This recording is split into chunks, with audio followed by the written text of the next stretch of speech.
रस गुरु कै जन्म मरण दुख जाए। होवै सिफत खसामदी नूर अर सोह कुर सोह झटी। तुद डिठे सच्चे पातशाह मल जन्म जन्म दी कटी है।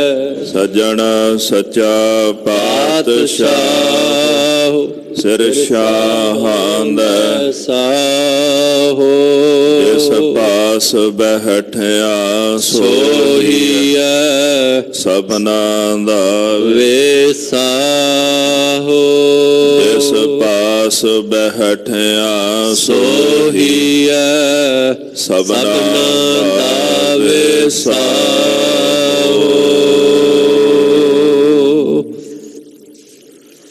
सतनाम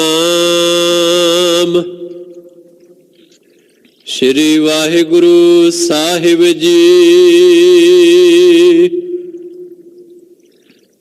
बिलावल महला पंजवा। तुम समर्था कारण करना। ढाकन ढाक गोबिंद गुर मेरे। मोह अपराधी सरन चरण। तुम समर्था कारण करना। ढाकन ढाक गोबिंद गुर मेरे। मोह अपराधी सरन चरण। रहाओ जो जो कीनो सो तुम जानियो पेखियो। ठौर नाही कश ढीठ मुकरना। बड़ प्रताप सुनियो प्रभ तुमरो। कोट अगा तेरो नाम हरना। हमरो सहाओ सदा सद भूलना। तुमरो बिरद पतत उधरना। करुणामय कृपाल कृपा निध। जीवन पद नानक हर दर्शन। हमरो सहाओ सदा सद भूलन। तुमरो बिरद पतत उधरन। करुणामय कृपाल कृपा निध।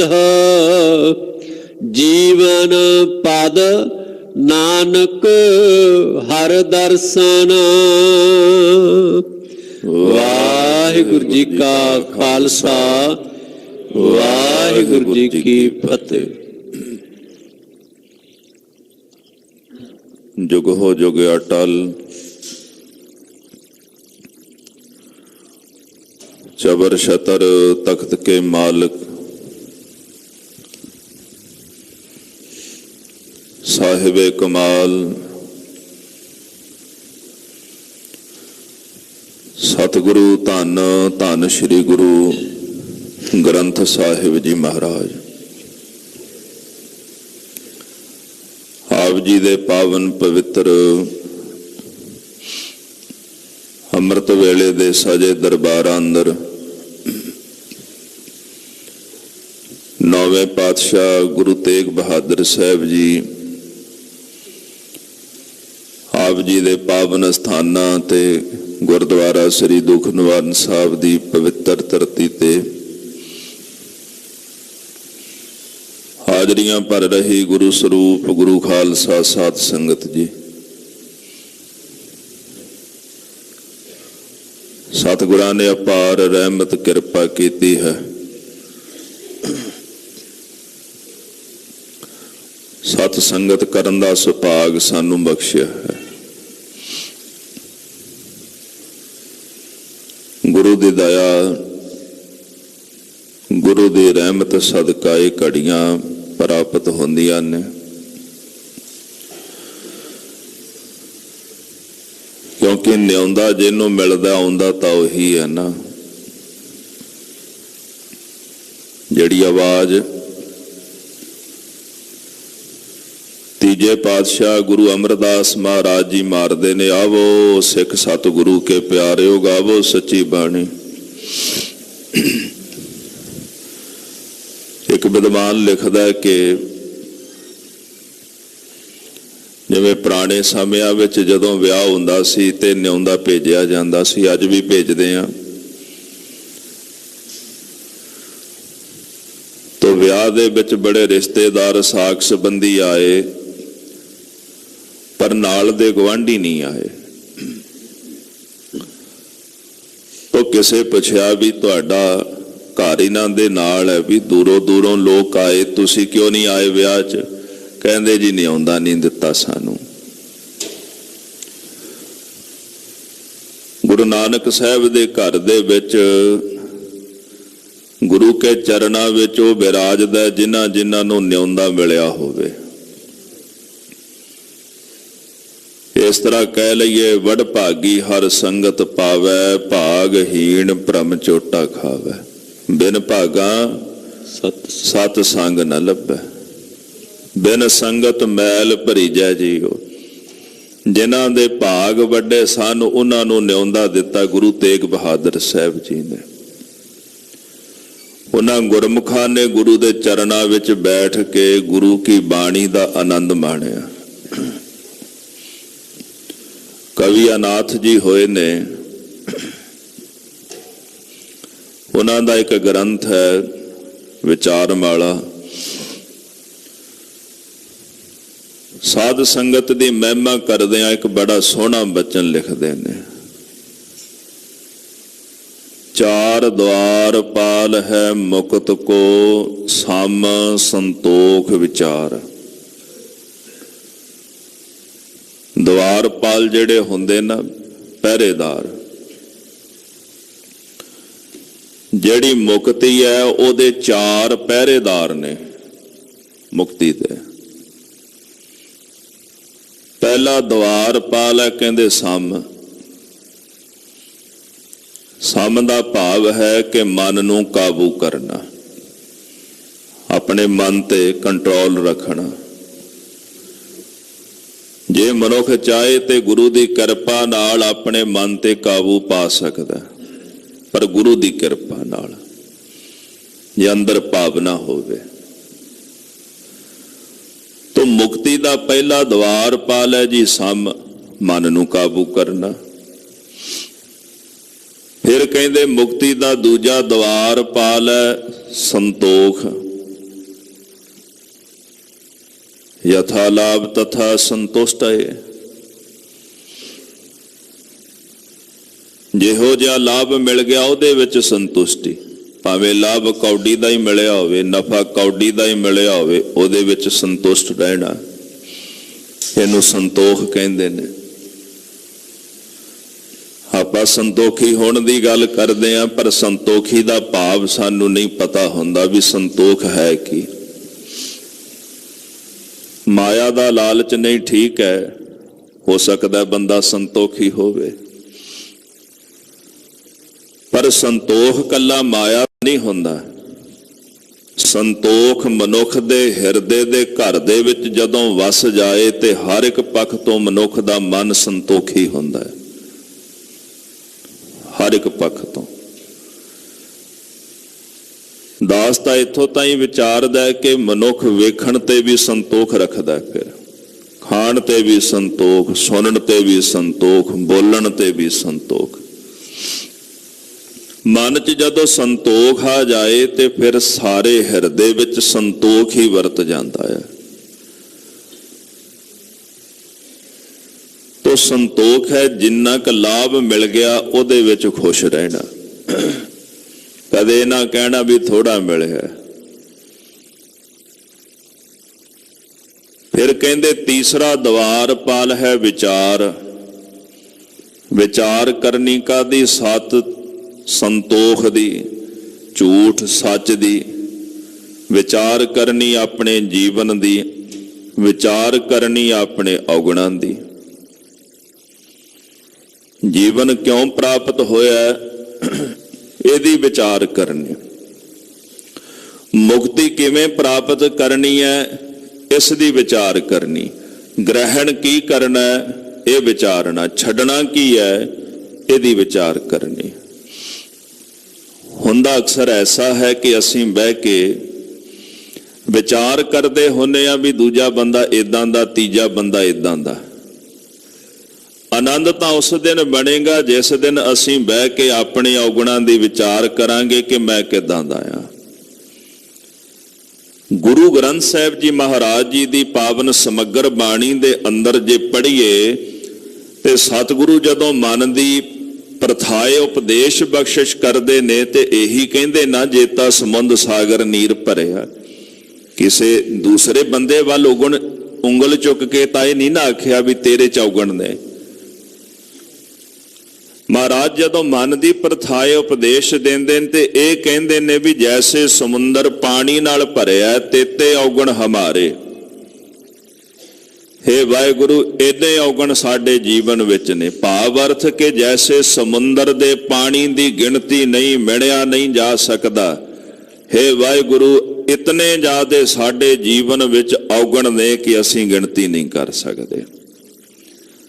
ਆਪਣੇ ਔਗਣਾਂ ਦੀ ਵਿਚਾਰ ਕਰਨੀ। ਜੀਵਨ ਜੋ ਪ੍ਰਾਪਤ ਹੋਇਆ, ਇਸ ਜੀਵਨ ਦਾ ਜੋ ਲਕਸ਼ ਹੈ, ਉਸ ਲਕਸ਼ ਦੀ ਪ੍ਰਾਪਤੀ ਦੀ ਵਿਚਾਰ ਕਰਨੀ। ਇਹ ਮੁਕਤੀ ਦਾ ਤੀਸਰਾ ਦਵਾਰਪਾਲ ਹੈ। ਫਿਰ ਕਵੀ ਜੀ ਨੇ ਬੜੀ ਬਾ ਕਮਾਲ ਦੀ ਗੱਲ ਆਖੀ। ਕਹਿੰਦੇ ਜੀ ਤੁਸੀਂ ਚਾਰ ਦਵਾਰਪਾਲ ਦੇ ਜ਼ਿਕਰ ਕੀਤਾ ਵੀ ਸਮ, ਸੰਤੋਖ, ਵਿਚਾਰ, ਇਹ ਤਾਂ ਤਿੰਨ ਹੋਏ। ਚੌਥਾ ਕਿੱਥੇ? ਚੌਥਾ ਦਵਾਰਪਾਲ ਕਿਹੜਾ ਹੈ? ਕਹਿੰਦੇ ਜੀ ਸਤ ਸੰਗਤ। ਤਿੰਨਾਂ ਦੇ ਵਿੱਚੋਂ ਸਭ ਤੋਂ ਸ਼੍ਰੋਮਣੀ ਦਵਾਰਪਾਲ ਹੈ, ਕਹਿੰਦੇ ਸਤ ਸੰਗਤ।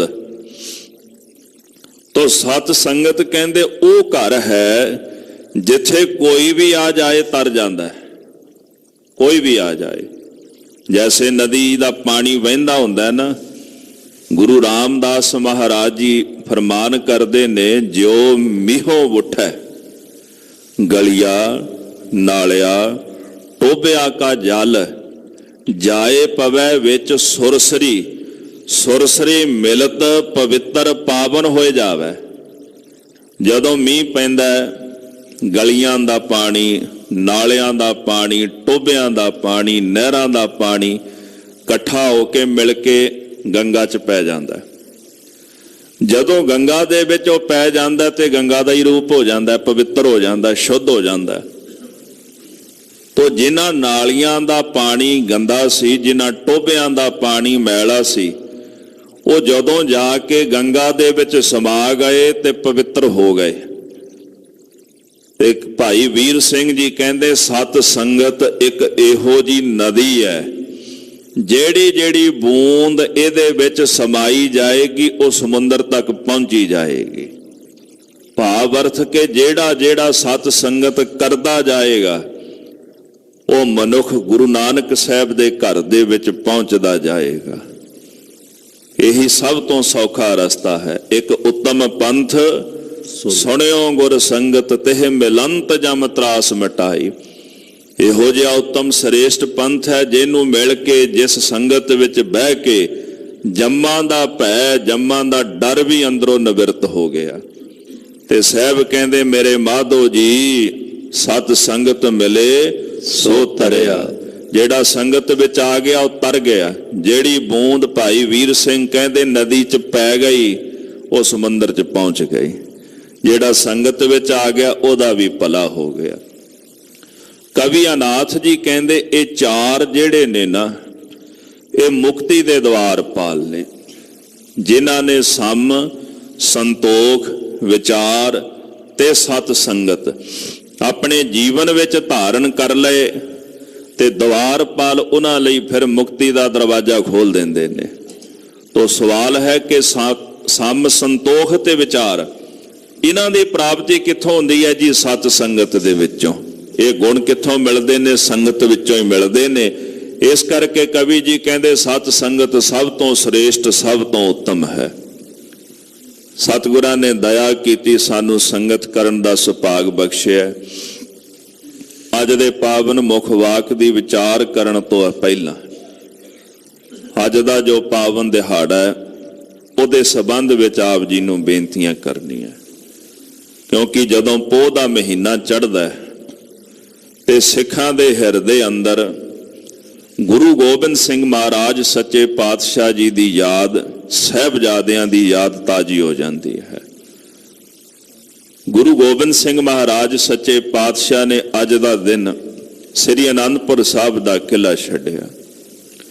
ਕਈ ਮਹੀਨਿਆਂ ਦਾ ਘੇਰਾ ਭੁੱਖੇ ਭਾਣੇ ਸਿੰਘ ਜੰਗਾਂ ਯੁੱਧਾਂ ਦੇ ਅੰਦਰ ਜੂਝਦੇ ਹੋਏ ਆਪਣਾ ਪੇਟ ਕਮਰ ਕੱਸੇ ਨਾਲ ਘੁੱਟਿਆ, ਹੱਥ ਤੇਗਾਂ ਦੇ ਉੱਤੇ ਅੱਠੇ ਪੈਰ ਤਿਆਰ ਬਰ ਤਿਆਰ ਜੂਝਣ ਵਾਸਤੇ। ਕਈ ਸਿੰਘਾਂ ਨੇ ਬਦਾਵਾ ਲਿਖਿਆ। ਬਦਾਵਾ ਉਦੋਂ ਲਿਖਿਆ ਗਿਆ ਜਦੋਂ ਔਰੰਗਜ਼ੇਬ ਬਾਦਸ਼ਾਹ ਨੇ ਤੇ ਪਹਾੜੀ ਰਾਜੇ ਭੀਮ ਚੰਦ ਨੇ ਸਹੁੰ ਖਾਧੀ। ਅਸਲ ਵਿੱਚ ਉਹ ਦੁਖੀ ਆਪ ਵੀ ਹੋ ਚੁੱਕੇ ਸਨ, ਕਿਉਂਕਿ ਜਿਵੇਂ ਸੱਪ ਆਪਣੇ ਮੂੰਹ ਦੇ ਵਿੱਚ ਚਚੁੰਦਰ ਪਾ ਲੈਂਦਾ ਨਾ ਖਾਣ ਜੋਗਾ ਨਾ ਛੱਡਣ ਜੋਗਾ, ਖਾਂਦਾ ਤੇ ਕੋੜ ਦਾ ਰੋਗ ਹੁੰਦਾ, ਫੜ ਕੇ ਰੱਖਦਾ ਤੇ ਉਹਦੀ ਮੁਸ਼ਕ ਨਾਲ ਮਰਦਾ, ਛੱਡਦਾ ਤੇ ਅੱਖਾਂ ਤੋਂ ਅੰਨਾ ਹੁੰਦਾ। ਹੁਣ ਜਦੋਂ ਕੋੜ ਕਿਰਲੀ ਆ ਚਚੁੰਦਰ ਜਿਹੜੀ ਮੂੰਹ ਦੇ ਵਿੱਚ ਪਾ ਲਵੇ ਤੇ ਮੁਸੀਬਤ ਬਣ ਜਾਂਦੀ ਉਹਦੇ ਵਾਸਤੇ, ਸੱਪ ਦੇ ਲਈ। ਸੱਚ ਜਾਣਿਓ ਕਿ ਅਨੰਦਪੁਰ ਸਾਹਿਬ ਨੂੰ ਕਿਲ੍ਹਾ ਪਾਇਆ ਤੇ ਔਰੰਗਜ਼ੇਬ ਤੇ ਭੀਮ ਚੰਦ ਵਾਸਤੇ ਸੱਪ ਵਾਲਾ ਹਾਲ ਹੋ ਗਿਆ। ਜੇ ਘੇਰਾ ਛੱਡ ਕੇ ਜਾਂਦੇ ਨੇ ਤਾਂ ਸਮੇਂ ਦਾ ਬਾਦਸ਼ਾਹ, ਲੋਕ ਕੀ ਕਹਿਣਗੇ? ਹਾਰ ਕੇ ਆ ਗਿਆ। ਜੇ ਘੇਰਾ ਪਾ ਕੇ ਰੱਖਦੇ ਨੇ, ਇੱਕ ਪਾਸੇ ਠੰਡ, ਘੋੜੇ ਮਰਦੇ ਨੇ, ਖਰਚਾ ਹੁੰਦਾ ਹੈ, ਉਥੇ ਵੀ ਬੜਾ ਔਖਾ ਹੋ ਰਿਹਾ ਹੈ। ਕਿਲ੍ਹਾ ਅੱਗੇ ਟੁੱਟਦਾ ਨਹੀਂ, ਅੱਗੇ ਵੱਧ ਕੇ ਜੰਗ ਨਹੀਂ ਕਰ ਸਕਦੇ, ਕਿਉਂਕਿ ਸ਼ਰਾਬੀ ਹਾਥੀ ਵੀ ਚਾੜ ਕੇ ਵੇਖ ਲਿਆ ਪਰ ਕੁਝ ਵਿਗਾੜ ਨਾ ਸਕੇ। ਹੁਣ ਅਖੀਰ ਇਹਨਾਂ ਨੇ ਆਪਣੇ ਧਰਮ ਦੀ, ਮਜ਼ਹਬ ਦੀ ਸਹੁੰ ਚੁੱਕੀ। ਸ਼੍ਰੀ ਗੁਰੂ ਗੋਬਿੰਦ ਸਿੰਘ ਸਾਹਿਬ ਸੱਚੇ ਪਾਤਸ਼ਾਹ ਕੋਲ ਕਾਜੀ ਆਇਆ, ਕਹਿੰਦੇ ਜੀ ਕੁਰਾਨ ਲੈ ਕੇ ਆਉਣ ਦੀ। ਜਫਰਨਾਮੇ ਵਿੱਚ ਬਕਾਇਦਾ ਇਹਦਾ ਜ਼ਿਕਰ ਗੁਰੂ ਗੋਬਿੰਦ ਸਿੰਘ ਸਾਹਿਬ ਜੀ ਨੇ ਕੀਤਾ ਹੈ। ਕਾਜੀ ਕੁਰਾਨ ਲੈ ਕੇ ਆਇਆ। ਰਾਜੇ ਭੀਮ ਚੰਦ ਨੇ ਠਾਕੁਰ ਭੇਜੇ, ਧਰਮ ਗ੍ਰੰਥਾਂ ਦੀ ਸਹੁੰ ਚੁੱਕੀ। ਗੁਰੂ ਗੋਬਿੰਦ ਸਿੰਘ ਜੀ ਮਹਾਰਾਜ ਜੋ ਜਫਰਨਾਮੇ ਵਿੱਚ ਬਚਨ ਕਹਿੰਦੇ ਨੇ ਕਿ ਹੇ ਔਰੰਗਜ਼ੇਬ, ਮੈਂ ਕੁਰਾਨ ਤੇ ਕਿੰਤੂ ਨਹੀਂ ਕਰਦਾ, ਮੈਂ ਤੇਰੇ ਧਰਮ ਤੇ ਕਿੰਤੂ ਨਹੀਂ ਕਰਦਾ, ਪਰ ਮੈਨੂੰ ਤੇਰੇ ਤੇ ਵਿਸ਼ਵਾਸ ਨਹੀਂ, ਕਿਉਂਕਿ ਤੂੰ ਧਰਮੀ ਨਹੀਂ। ਧਰਮੀ ਮਨੁੱਖ ਹੋਵੇ ਤੇ ਧਰਮੀ ਮਨੁੱਖ ਤੇ ਵਿਸ਼ਵਾਸ ਕੀਤਾ ਜਾ ਸਕਦਾ ਹੈ। ਜਿਹੜਾ ਇਨਸਾਨ ਹੋਵੇ ਅਧਰਮੀ, ਉਹਦੇ ਤੇ ਵਿਸ਼ਵਾਸ ਕਿਵੇਂ ਕਰੀਏ? ਮੈਨੂੰ ਤੇਰੀ ਕੁਰਾਨ ਤੇ ਸ਼ੱਕ ਨਹੀਂ, ਮੈਨੂੰ ਧਰਮ ਗ੍ਰੰਥਾਂ ਤੇ ਸ਼ੱਕ ਨਹੀਂ, ਮੈਨੂੰ ਧਰਮ ਤੇ ਸ਼ੱਕ ਨਹੀਂ, ਪਰ ਮੈਨੂੰ ਸ਼ੱਕ ਤੇਰੇ ਉੱਪਰ ਹੈ, ਕਿਉਂਕਿ ਤੂੰ ਕਪਟੀ ਤੇ ਫਰੇਬੀ ਇਨਸਾਨ ਹੈ। ਸਤਿਗੁਰੂ ਕਲਗੀਧਰ ਜੀ ਨੇ ਕਿਲ੍ਹਾ ਛੱਡਣ ਤੋਂ ਮਨਾਹੀ ਕਰ ਦਿੱਤੀ। ਸੁਭਾਵਕ ਸੀ, ਕਈ ਸਿੰਘ ਕਹਿਣ ਲੱਗੇ ਮਹਾਰਾਜ ਜੀ ਕਿਲ੍ਹਾ ਛੱਡ ਦਿਓ। ਸਤਿਗੁਰੂ ਕਲਗੀਧਰ ਜੀ ਕਹਿੰਦੇ ਇਹਨਾਂ ਤੇ ਭਰੋਸਾ ਨਾ ਕਰੋ, ਇਹ ਕਪਟੀ ਲੋਕ ਨੇ। ਸਿੰਘ ਕਹਿੰਦੇ ਮਹਾਰਾਜ ਉਹ ਧਰਮ ਦੀ ਸਹੁੰ ਖਾ ਰਹੇ ਨੇ। ਸਤਿਗੁਰੂ ਕਹਿੰਦੇ ਚਲੋ ਕੋਈ ਨਹੀਂ, ਤੁਹਾਨੂੰ ਫਿਰ ਇਹ ਕੌਤਕ ਵਿਖਾਉਂਦੇ ਆ। ਮਹਾਰਾਜ ਨੇ ਰਾਜੇ ਭੀਮ ਚੰਦ ਨੂੰ ਆਗਿਆ ਭੇਜੀ, ਹੁਕਮ ਕੀਤਾ ਵੀ ਸਾਨੂੰ ਗੱਡੇ ਚਾਹੀਦੇ ਨੇ। ਅਸੀਂ ਆਪ ਪਹਿਲਾਂ ਜਾਣ ਤੋਂ ਤੇ ਆਪਣਾ ਖਜ਼ਾਨਾ ਕੱਢਾਂਗੇ ਇਥੋਂ। ਗੱਡੇ ਉਹਨਾਂ ਨੇ ਭੇਜ ਦਿੱਤੇ ਵੀ ਚਲੋ ਕਿਲ੍ਹਾ ਜਿਹੜਾ ਖਾਲੀ ਹੋ ਜਾਵੇਗਾ। ਤੇ ਸਤਿਗੁਰੂ ਕਲਗੀਧਰ ਗੁਰੂ ਗੋਬਿੰਦ ਸਿੰਘ ਮਹਾਰਾਜ ਨੇ ਜਿੰਨਾ ਕੂੜ ਕਬਾੜ ਇਕੱਠਾ ਸੀ ਨਾ, ਉਹ ਸਾਰਾ ਕੁਝ ਰੇਸ਼ਮ ਦੇ ਜਿਹੜੇ ਦੁਸ਼ਾਲੇ ਸਨ ਉਹਨਾਂ ਬੰਨ ਕੇ, ਗਠੜੀਆਂ ਬੰਨ ਕੇ ਗੱਡਿਆਂ ਤੇ ਲੱਦ ਕੇ ਤੇ ਸੋਹਣੇ ਦੁਸ਼ਾਲੇ ਪਾ ਦਿੱਤੇ ਉੱਤੇ। ਰਾਤ ਦਾ ਸਮਾਂ ਤੇ ਖਜ਼ਾਨਾ ਕੱਢਿਆ ਰਾਤ ਵੇਲੇ। ਭਾਈ ਸੰਤੋਖ ਸਿੰਘ ਹੋਰੀ ਲਿਖਦੇ ਨੇ ਕਿ ਆਪ ਮਹਾਰਾਜ ਆਨੰਦਪੁਰ ਸਾਹਿਬ ਦੇ ਕਿਲੇ ਦੇ ਉੱਪਰ ਚੜ ਗਏ ਤੇ ਸਿੰਘਾਂ ਨੂੰ ਨਾਲ ਲੈ ਲਿਆ। ਮਹਾਰਾਜ ਕਹਿੰਦੇ ਸਿੰਘੋ ਹੁਣ ਤਮਾਸ਼ਾ ਵੇਖਿਓ। ਕਹਿੰਦੇ ਜਦੋਂ ਗੱਡੇ ਬਾਹਰ ਨਿਕਲੇ ਨਾ ਆਨੰਦਪੁਰ ਸਾਹਿਬ ਦੇ ਕਿਲੇ ਵਿੱਚੋਂ ਤੇ ਫੌਜਾਂ ਟੁੱਟ ਕੇ ਪੈ ਗਈਆਂ ਕਿ ਗੁਰੂ ਗੋਬਿੰਦ ਸਿੰਘ ਜੀ ਦਾ ਖਜ਼ਾਨਾ ਜਾ ਰਿਹਾ ਹੈ। ਆਪਸ ਵਿੱਚ ਵੀ ਲੜਨ ਲੱਗ ਪਏ, ਕਿਉਂਕਿ ਜਿਹਨੂੰ ਇੱਕ ਪੋਟਲੀ ਘੱਟ ਮਿਲੀ ਉਹ ਦੂਜੇ ਕੋਲੋਂ ਖੋਹਦਾ ਹੈ, ਜਿਹਨੂੰ ਮਿਲੀ ਨਹੀਂ ਉਹ ਆਪਣਿਆਂ ਦੀ ਤਲਵਾਰ ਵਾਹੁੰਦਾ ਵੀ ਮੈਨੂੰ ਦਿਓ। ਤੇ ਭਾਈ ਸਾਹਿਬ ਜੀ ਲਿਖਦੇ ਨੇ ਵੀ ਜਿੱਥੇ ਜਾ ਕੇ ਬਹਿ ਕੇ ਉਹ ਪੂਜਾ ਕਰਦੇ ਸਨ ਨਾ, ਉਥੇ ਲਕੋ ਲਕੋ ਕੇ ਪੋਟਲੀਆਂ ਰੱਖੀਆਂ ਵੀ ਦੂਜੇ ਨੂੰ ਪਤਾ ਨਾ ਲੱਗ ਜਾਏ ਵੀ ਇਹਦੇ ਕੋਲ ਮਾਲ ਜ਼ਿਆਦਾ ਆ ਗਿਆ। ਤੇ ਸਤਿਗੁਰੂ ਮਹਾਰਾਜ ਕਲਗੀਧਰ ਜੀ ਕਹਿੰਦੇ ਖਾਲਸਾ ਜੀ ਇਹ ਵੇਖੋ ਇਹਨਾਂ ਦਾ ਹਾਲ। ਇਹ ਕੂੜੇ ਕਰਕਟ ਨੂੰ ਖਜ਼ਾਨਾ ਸਮਝ ਕੇ ਤੇ ਉਹਨੂੰ ਲੁੱਟਣ ਪੈ ਗਏ, ਤੇ ਜਦੋਂ ਤੁਸੀਂ ਨਿਕਲੋਗੇ ਤੁਹਾਡਾ ਲਿਹਾਜ਼ ਕਰਨਗੇ। ਇਹ ਉਹੀ ਲੋਕ ਨੇ ਨਾ ਜਿਹੜੇ ਧਰਮ ਗ੍ਰੰਥਾਂ ਦੀ ਸਹੁੰ ਖਾਂਦੇ ਸਨ ਵੀ ਕਿਲਾ ਛੱਡ ਦਿਓ ਕੁਝ ਨਹੀਂ ਆਖਾਂਗੇ। ਸਤਿਗੁਰੂ ਕਹਿੰਦੇ ਇਹਨਾਂ ਤੇ ਭਰੋਸਾ ਨਹੀਂ ਕਰਨਾ ਚਾਹੀਦਾ, ਦੁਸ਼ਮਣ ਤੋਂ ਚੁਕੰਨਾ ਰਹਿਣਾ ਚਾਹੀਦਾ, ਸਾਵਧਾਨ ਸੁਚੇਤ ਰਹਿਣਾ ਚਾਹੀਦਾ। ਬੜੇ ਪਛਤਾਏ ਜੀ ਬਾਅਦ ਵਿੱਚ ਜਦੋਂ ਉਹਨਾਂ ਪੋਟਲੀਆਂ ਖੋਲੀਆਂ, ਕੂੜਾ ਨਿਕਲਿਆ, ਫਿਰ ਮਾਫੀ ਵੀ ਮੰਗੀ। ਮਹਾਰਾਜ ਹੁਣ ਕੁਝ ਨਹੀਂ ਕਵਾਂਗੇ। ਅਖੀਰ ਫਿਰ ਕਈ ਸਿੰਘਾਂ ਬਦਾਵਾ ਲਿਖਿਆ ਮਹਾਰਾਜ ਨੂੰ। ਸਤਿਗੁਰੂ ਜੀ ਕਹਿਣ ਲੱਗੇ ਭਾਈ ਜਿਹੜੇ ਸਿੰਘ ਰਹਿ ਗਏ ਸਨ ਨਾ ਉਹਨਾਂ ਨੂੰ ਇੱਕ ਬਚਨ ਆਖਿਆ ਕਲਗੀਧਰ ਜੀ ਨੇ, ਸਿੰਘੋ ਤੁਸੀਂ ਵੀ ਜਾਓ। ਉਹ ਸਿੰਘ ਕਹਿੰਦੇ ਗਰੀਬ ਨਵਾਜ ਸੱਚੇ ਪਾਤਸ਼ਾਹ ਅਸਾਂ ਆਪਣਾ ਜੀਵਨ ਤੁਹਾਨੂੰ ਸਮਰਪਿਤ ਕੀਤਾ ਹੈ, ਅੰਤਲੇ ਸਾਹ ਤੱਕ ਆਪ ਜੀ ਦੇ ਸਾਥ ਨਿਭਾਂਗੇ ਤੇ ਤੁਹਾਡੇ ਲਈ ਜੂਝ ਕੇ ਮਰਾਂਗੇ, ਭਾਵੇਂ ਭੁੱਖਾ ਰਹਿਣਾ ਪਵੇ, ਪਿਆਸਾ ਰਹਿਣਾ ਪਵੇ। ਮਹਾਰਾਜ ਜਿਹੋ ਜਿਹਾ ਸਮਾਂ ਹੋਵੇਗਾ ਤੁਹਾਡੇ ਪ੍ਰੇਮ ਦੇ ਵਿੱਚ ਉਹ ਸਮਾਂ ਕੱਟ ਲਵਾਂਗੇ, ਪਰ ਤੁਹਾਡਾ ਸਾਥ ਛੱਡ ਕੇ ਨਹੀਂ ਮਹਾਰਾਜ ਜੀ ਜਾਵਾਂਗੇ। ਮਹਾਰਾਜ ਕਲਗੀਧਰ ਗਰੀਬ ਨਵਾਜ ਜੀ ਨੇ ਫੈਸਲਾ ਕੀਤਾ। ਜਦੋਂ ਬਦਾਵੀਏ ਸਿੰਘ ਉੱਥੋਂ ਨਿਕਲੇ ਤੇ ਸਤਿਗੁਰਾਂ ਨੇ ਵੀ ਫੈਸਲਾ ਕੀਤਾ ਵੀ ਹੁਣ ਜਾਣਾ ਚਾਹੀਦਾ। ਉਹਦਾ ਕਾਰਨ ਸੀ ਕਿਉਂਕਿ ਜਿਹੜੇ ਸਿੰਘ ਨਿਕਲ ਚੁੱਕੇ ਸਨ, ਮਹਾਰਾਜ ਨੂੰ ਪਤਾ ਸੀ ਵੀ ਇਹਨਾਂ ਸਿੰਘਾਂ ਤੇ ਹਮਲਾ ਹੋਵੇਗਾ ਤੇ ਫਿਰ ਇਹ ਨਾ ਹੋਵੇ ਕਿ ਕਿਤੇ ਸਾਰੇ ਸਿੰਘ ਸ਼ਹੀਦ ਹੋ ਜਾਣ। ਉਹਨਾਂ ਸਿੰਘਾਂ ਦੇ ਪਿੱਛੇ ਪਿੱਛੇ ਮਹਾਰਾਜ ਕਲਗੀਧਰ ਜੀ ਨੇ ਰਾਤ ਨਿਕਲਣ ਦਾ ਵਿਚਾਰ ਵਟਾਂਦਰਾ ਕੀਤਾ ਜੀ। ਤਿਆਰੀ ਕੀਤੀ ਗਈ, ਪਰਿਵਾਰ ਨਾਲ ਲਿਆ। ਰਾਤ ਨੂੰ ਕਿਲੇ ਦਾ ਦਰਵਾਜ਼ਾ ਖੁੱਲਿਆ ਤੇ ਮਹਾਰਾਜ ਸੱਚੇ ਪਾਤਸ਼ਾਹ ਆਨੰਦਪੁਰ ਸਾਹਿਬ ਦਾ ਕਿਲਾ ਛੱਡ ਕੇ ਤੁਰ ਪਏ। ਤੇ ਗਰੀਬ ਨਵਾਜ ਜੀ ਨੇ ਹੁਕਮ ਕੀਤਾ ਕਿ ਆਪਾਂ ਰੋਪੜ ਸਾਰੇ ਜਾਣੇ ਮਿਲਾਂਗੇ। ਇੱਥੇ ਰੋਪੜ ਸਤਿਗੁਰਾਂ ਨੇ ਮਿਲਣਾ ਸੀ ਵੀ ਜੇ ਕੋਈ ਸਿੰਘ ਵਿਛੜ ਵੀ ਜਾਏ ਵੀ ਰਾਤ ਦਾ ਸਮਾਂ ਤੇ ਸਭ ਨੇ ਰੋਪੜ ਇਕੱਠੇ ਹੋਣਾ ਹੈ। ਸਤਿਗੁਰੂ ਸੱਚੇ ਪਾਤਸ਼ਾਹ ਮਹਾਰਾਜ ਜਦੋਂ ਇੱਥੋਂ ਨਿਕਲਦੇ ਨੇ ਤੇ ਤੁਰਕਾਂ ਨੂੰ ਪਤਾ ਲੱਗ ਗਿਆ, ਉਹਨਾਂ ਨੇ ਹਮਲਾ ਕਰ ਦਿੱਤਾ ਗੁਰੂ ਸਾਹਿਬ ਜੀ ਉੱਤੇ। ਮਹਾਰਾਜ ਸੱਚੇ ਪਾਤਸ਼ਾਹ ਜੀ ਦੇ ਸਿੰਘ ਲੜਦੇ ਲੜਦੇ ਸਰਸਾ ਦੇ ਕੰਢੇ ਤੇ ਪਹੁੰਚੇ। ਉੱਥੇ ਗਹਿ ਗੱਚ ਲੜਾਈ ਹੋਈ ਸਰਸਾ ਦੇ ਕੰਢੇ ਤੇ। ਜਾਣਾ ਤਾਂ ਰੋਪੜ ਸੀ ਪਰ ਰੋਪੜ ਨਾ ਜਾ ਸਕੇ। ਪਰਿਵਾਰ ਵਿਛੋੜਾ ਹੋਇਆ। ਮਾਤਾ ਗੁਜਰੀ ਜੀ ਛੋਟੇ ਸਾਹਿਬਜ਼ਾਦੇ ਗੰਗੂ ਦੇ ਪਿੰਡ ਵੱਲ, ਸਤਿਗੁਰੂ ਸੱਚੇ ਪਾਤਸ਼ਾਹ ਜੀ ਦੇ ਮਹਿਲ, ਭਾਈ ਮਨੀ ਸਿੰਘ ਜੀ ਦਿੱਲੀ ਦੀਆਂ ਸੰਗਤਾਂ ਨਾਲ ਦਿੱਲੀ ਨੂੰ ਚਲੇ ਗਏ। ਮਹਾਰਾਜ ਕਲਗੀਧਰ ਜੀ ਰੋਪੜ ਨੂੰ ਨਿਕਲੇ। ਪਰ ਜਦੋਂ ਸਤਿਗੁਰੂ ਮਹਾਰਾਜ ਜੀ ਨਿਹੰਗ ਖਾਂ ਕੋਟਲਾ ਜਦੋਂ ਉੱਥੇ ਪਹੁੰਚੇ ਨੇ ਵਿਸ਼ਰਾਮ ਕਰਦੇ ਤੇ ਸੁਨੇਹਾ ਮਿਲਿਆ ਮਹਾਰਾਜ ਨੂੰ। ਰੋਪੜ ਜਾ ਰਹੇ ਸਨ, ਸੁਨੇਹਾ ਮਿਲਿਆ ਕਿ ਮਹਾਰਾਜ ਫੌਜਾਂ ਪਿੱਛਾ ਕਰਦੀਆਂ ਆ ਰਹੀਆਂ। ਕੁਝ ਫੌਜਾਂ ਜਿਹੜੀਆਂ ਨੇ ਉਹ ਦਿੱਲੀ ਤੋਂ ਵੀ ਪਹੁੰਚੀਆਂ ਨੇ। ਤੇ ਸਤਿਗੁਰੂ ਸੱਚੇ ਪਾਤਸ਼ਾਹ ਗਰੀਬ ਨਵਾਜ ਜੀ ਨੇ ਫਿਰ ਰੁਖ ਚਮਕੌਰ ਸਾਹਿਬ ਨੂੰ ਕੀਤਾ। ਬਾਕੀ ਜਿਹੜਾ ਇਤਿਹਾਸ ਆਪਾਂ ਆਉਣ ਵਾਲੇ ਦਿਨਾਂ ਦੇ ਵਿੱਚ ਵਿਚਾਰਾਂਗੇ। ਜਿਹੜਾ ਦਿਨ ਆਵੇਗਾ ਸ਼ਹਾਦਤਾਂ ਦਾ, ਉਸ ਇਤਿਹਾਸ ਦੀ ਵਿਚਾਰ ਕਰਾਂਗੇ। ਅੱਜ ਦੇ ਦਿਨ ਮੇਰੇ ਪਾਤਸ਼ਾਹ ਕਲਗੀਧਰ ਜੀ ਨੇ ਆਨੰਦਪੁਰ ਸਾਹਿਬ ਦਾ ਕਿਲਾ ਛੱਡਿਆ ਔਰ ਬੜੀ ਵੱਡੀ ਕੁਰਬਾਨੀ ਗੁਰੂ ਗੋਬਿੰਦ ਸਿੰਘ ਸਾਹਿਬ ਸੱਚੇ ਪਾਤਸ਼ਾਹ ਮਹਾਰਾਜ ਜੀ ਦੀ ਹੈ। ਔਰ ਅਸੀਂ ਚਾਹ ਕੇ ਵੀ ਆਪਣਾ ਰੋਮ ਰੋਮ ਵਾਰ ਕੇ ਵੀ, ਰੋਮ ਰੋਮ ਕਟਾ ਕੇ ਵੀ ਗੁਰੂ ਗੋਬਿੰਦ ਸਿੰਘ ਸਾਹਿਬ ਸੱਚੇ ਪਾਤਸ਼ਾਹ ਜੀ ਦੀ ਕੀਤੀ ਕੁਰਬਾਨੀ ਦਾ ਕਰਜ਼ਾ ਨਹੀਂ ਉਤਾਰ ਸਕਦੇ। ਬਸ ਇੰਨੀ ਕੀ ਬੇਨਤੀ ਹੈ, ਉਸ ਦਸ਼ਮੇਸ਼ ਪਿਤਾ ਦਇਆਨਿਧ ਸੁਆਮੀ ਗੁਰੂ ਗੋਬਿੰਦ ਸਿੰਘ ਸਾਹਿਬ ਜੀ ਮਹਾਰਾਜ ਜੀ ਦੀਆਂ ਕੀਤੀਆਂ ਕੁਰਬਾਨੀਆਂ ਨੂੰ ਅਸੀਂ ਯਾਦ ਰੱਖੀਏ। ਹਰ ਸਾਲ ਉਹਨਾਂ ਦੇ ਚਰਨਾਂ ਵਿੱਚ ਜਿੱਥੇ ਨਮਸਤਕ ਹੁੰਨੇ ਆ, ਉੱਥੇ ਰੋਜ਼ ਹੀ ਉਹਨਾਂ ਦੇ ਚਰਨਾਂ ਵਿੱਚ ਨਮਸਤਕ ਹੋਈਏ, ਉਹਨਾਂ ਨੂੰ ਯਾਦ ਕਰੀਏ, ਬਾਣੀ ਪੜ੍ਹੀਏ ਤੇ ਸਾਹਿਬ ਦੇ ਕਹੇ ਹੋਏ ਬਚਨਾਂ ਦੀ ਕਮਾਈ ਕਰੀਏ। ਆਓ ਸੁਰਤੀਆਂ ਬਿਰਤੀਆਂ ਇਕਾਗਰ ਕਰੀਏ। ਅੱਜ ਦੇ ਪਾਵਨ ਪਵਿੱਤਰ ਸ੍ਰੀ ਮੁਖਵਾਕ ਮਹਾਰਾਜ ਨੇ ਅੰਮ੍ਰਿਤ ਵੇਲੇ ਬਖਸ਼ਿਸ਼ ਕੀਤੇ ਨੇ। ਪ੍ਰੇਮ ਨਾਲ ਸਾਹਿਬ ਜੀ ਦਾ ਪਾਵਨ ਉਪਦੇਸ਼ ਸਰਵਣ ਕਰੀਏ।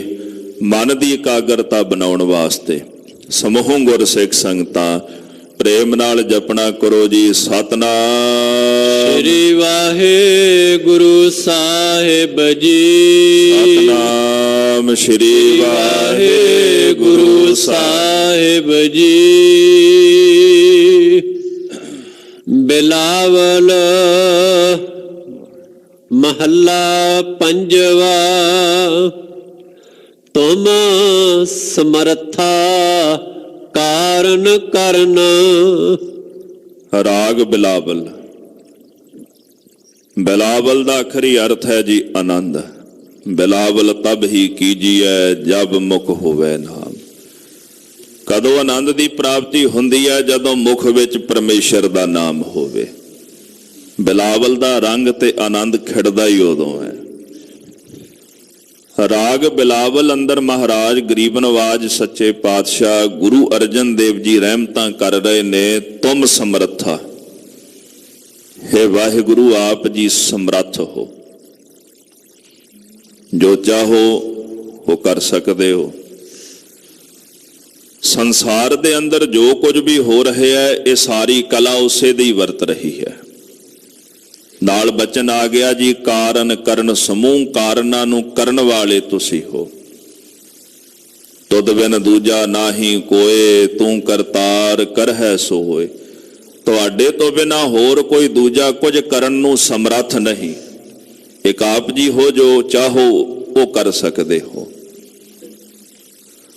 ਅਸਲ ਵਿੱਚ ਮਨੁੱਖਤਾ ਦੇ ਮਨ ਦੇ ਅੰਦਰ ਜਿਹੜੀ ਹੀਨ ਭਾਵਨਾ ਹੈ ਨਾ ਪਰਮੇਸ਼ਰ ਦੇ ਪ੍ਰਤੀ, ਨਿਰੰਕਾਰ ਦੇ ਪ੍ਰਤੀ, ਉਸ ਹੀਣ ਭਾਵਨਾ ਨੂੰ ਨਿਵਰਤ ਕਰਨ ਵਾਸਤੇ ਮਹਾਰਾਜ ਸਾਨੂੰ ਸਮਝਾਉਣ ਦਾ ਯਤਨ ਕਰ ਰਹੇ ਨੇ। ਜਿਹੜੇ ਬਚਨ ਨੇ ਨਾ, ਭਿਖਾਰੀ ਤੇ ਰਾਜ ਕਰਾਵੈ ਰਾਜੇ ਤੇ ਭਿਖਾਰੀ। ਭਿਖਾਰੀ ਕੋਲੋਂ ਉਹ ਰਾਜ ਕਰਾ ਸਕਦਾ ਤੇ ਰਾਜੇ ਨੂੰ ਉਹ ਭਿਖਾਰੀ ਬਣਾ ਸਕਦਾ ਹੈ।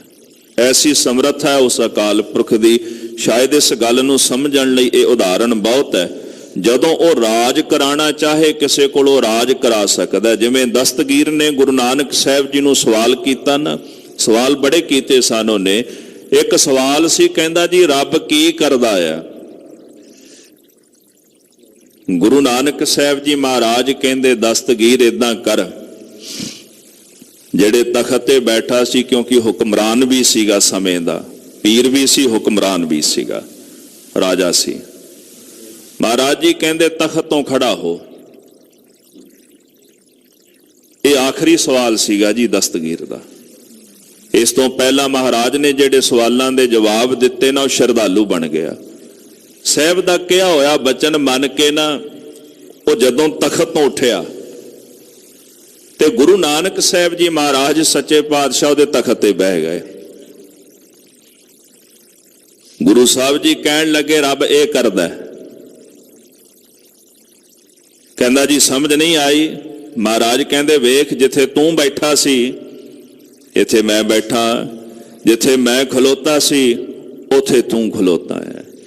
ਉਹ ਭਿਖਾਰੀ ਕੋਲੋਂ ਰਾਜ ਕਰਾਉਂਦਾ ਹੈ, ਰਾਜੇ ਨੂੰ ਭਿਖਾਰੀ ਬਣਾ ਦਿੰਦਾ। ਤੂੰ ਕਹਿੰਦਾ ਸੀ ਵੀ ਰੱਬ ਕੀ ਕਰਦਾ? ਰੱਬ ਇਹ ਕਰਦਾ। ਇਹ ਉਹਦੀ ਸਮਰੱਥਾ ਹੈ ਅਕਾਲ ਪੁਰਖ ਦੀ। ਜੇ ਚਾਹੇ ਇੱਕ ਪਲ ਵਿੱਚ ਭਿਖਾਰੀ ਕੋਲੋਂ ਰਾਜ ਕਰਾ ਸਕਦਾ, ਇੱਕ ਪਲ ਦੇ ਅੰਦਰ।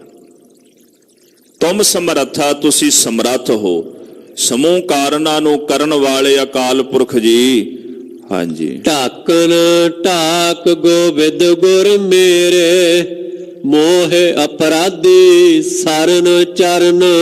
ਸਤਿਗੁਰੂ ਕਹਿੰਦੇ ਨੇ ਕਿ ਹੇ ਗੋਬਿੰਦ ਗੁਰੂ ਸਾਹਿਬ ਜੀਓ, ਆਪ ਜੀ ਮੇਰੇ ਪਰਦੇ ਢੱਕਣ ਵਾਲੇ ਹੋ।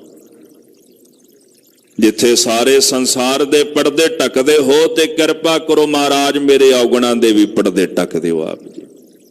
ਮੇਰੇ ਤੇ ਵੀ ਰਹਿਮਤਾਂ ਕਰ ਦਿਓ। ਜਦੋਂ ਸਮਰੱਥਾ ਦੀ ਗੱਲ ਚੱਲੀ ਹੈ, ਜਿੱਥੇ ਸਾਰੇ ਸੰਸਾਰ ਨੂੰ ਬਣਾਉਣ ਦੀ ਸਮਰੱਥਾ ਇੱਕ ਪਲ ਵਿੱਚ, ਜਿੱਥੇ ਸੰਸਾਰ ਨੂੰ ਸਿਰਜਣ ਦੀ ਸਮਰੱਥਾ ਹੈ, ਜਿੱਥੇ ਭਿਖਾਰੀ ਤੋਂ ਰਾਜ ਕਰਾਉਣ ਦੀ ਸਮਰੱਥਾ ਹੈ, ਤੇ ਐਸੀ ਦਇਆ ਕਰੋ ਹੇ ਗੋਬਿੰਦ ਜੀ, ਮੇਰੇ ਔਗਣ ਬੜੇ ਨੇ, ਤੇ ਕਿਰਪਾ ਕਰਕੇ ਮਹਾਰਾਜ ਮੇਰੇ ਔਗਣ ਢੱਕ ਦਿਓ।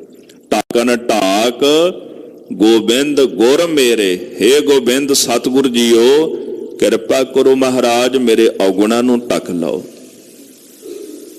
ਵੈਸੇ ਪਰਮੇਸ਼ਰ ਅਕਾਲ ਪੁਰਖ ਜੀ ਵੇਖੋ, ਬਚਪਨ ਤੋਂ ਲੈ ਕੇ ਅੰਤ ਤੱਕ ਬੰਦੇ ਦੇ ਔਗਣਾਂ ਤੇ ਪਰਦਾ ਹੀ ਪਾਉਂਦੇ ਨੇ। ਆਪਾਂ ਰੋਜ਼ ਪੜ੍ਹਦੇ ਆ ਨਾ, ਜਿਹੇ ਪ੍ਰਸਾਦ ਤੇਰੇ ਸਗਲ ਛਿਦਰ ਢਾਕੇ।